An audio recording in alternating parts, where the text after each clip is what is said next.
It's the Easter holidays, so you know what that means. Revision!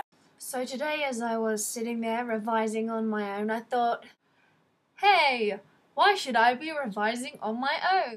And so I decided to make a video to you revising. I'm going to teach you, because teachers say that teaching helps learn. So today, class, the Crimean War. Let's do it! Eden's History Revision, where Eden revises history! Yeah! The Crimean War took place in 1854 to 1856 in the Crimea.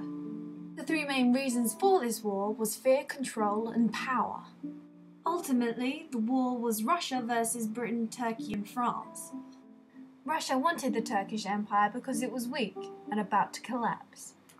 Trade routes for Britain were being threatened by Russians advancing through Afghanistan, so, you know, the British needed to do something about that. There was also dispute over who held the keys to this church thing. Yeah. Early 1853, Nicholas II sent this guy, Menshikov, to Constantinople, but unfortunately his demands were rejected by the Sultan. And the only way to get them to listen was the threat to invade. And on the 5th of October 1853, the Turkish Sultan declared war! War! With old Britain and France there to help. The army back in England at the time was unchanged, untrained, and uncontrolled. The army was not equipped for a long campaign, and quite frankly, it lacked supplies. However, on the 5th of April 1854, the first batch of British troops arrived at the Crimea and disembarked at Gallipoli, where the French soldiers were already billeted. In the British Field Army, there were around 28,000 men until reinforcements arrived. The Crimean War itself is remembered for many different things, as you can see by this chart I made.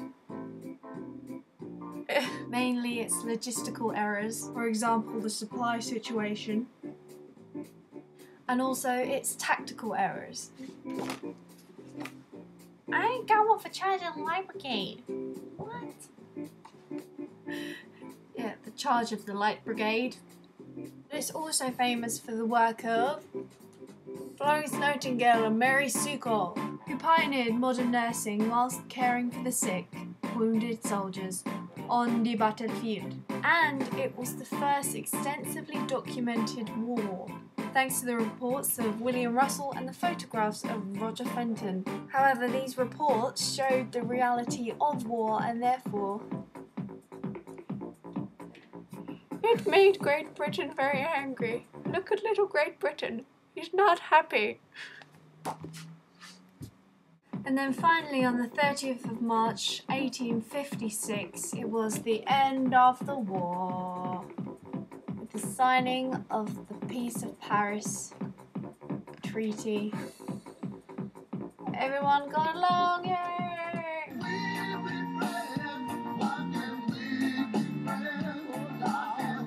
That's the Crimean War, so if you enjoyed it, I'll do more little revision things if you found it helpful, but right now I just can't be bothered to think anymore because I think my brain is going to explode.